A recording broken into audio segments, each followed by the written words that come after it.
ఇవాళ మన వర్షాలకు రోడ్లని గుంతలు పడ్డాయి. చిన్నకోడూరు పోతే మనకు మెట్టుబండల కాడ ఎంత గుంత పడ్డది లేదు. నంగునూరు దిక్కు పోతే గుంతలు పడ్డాయా లేవా? మన వెంకటాపూర్ దిక్కు పడ్డాయా లేవా? గుంతలు ఊడిసే తెలియలేదు దీనికి.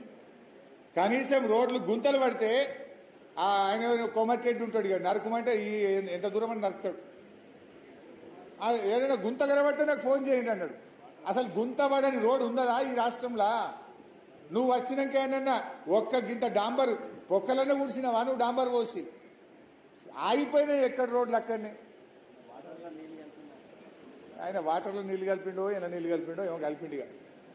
అయితే ఇవాళ ఆయన ముఖ్యమంత్రి పోయి నిన్న కొబ్బరికాయ కొట్టిండి. ఆడ ఫ్యూచర్ సిటీకి అట 4 లైన్ రోడ్ అట. ఇక్కడ సిటీ లేదు, ఇల్లే దిక్కు లేదు, దానికి 6 లైన్ల రోడ్ అవుతాడట. ఉన్న రోడ్లకేమో గుంతలు పడితే పూడ్చేది తెలియలేదు.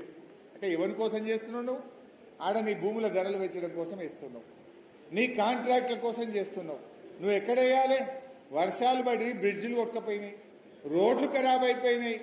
ఎవడు కాంట్రాక్టర్ అంటూ టెండరే ఎత్తలేడు. కనీసం ఈ రేవంత్ రెడ్డి ఈ పైసలు ఇస్తాడో ఇయ్యడో ఈ పర్సెంటేజీలు మాకు నడవేయని చెప్పి ఎవడు టెండర్ కూడా ఎత్తలేడు. టెండర్ వేసినా ఎవడు పని చేస్తలేడు.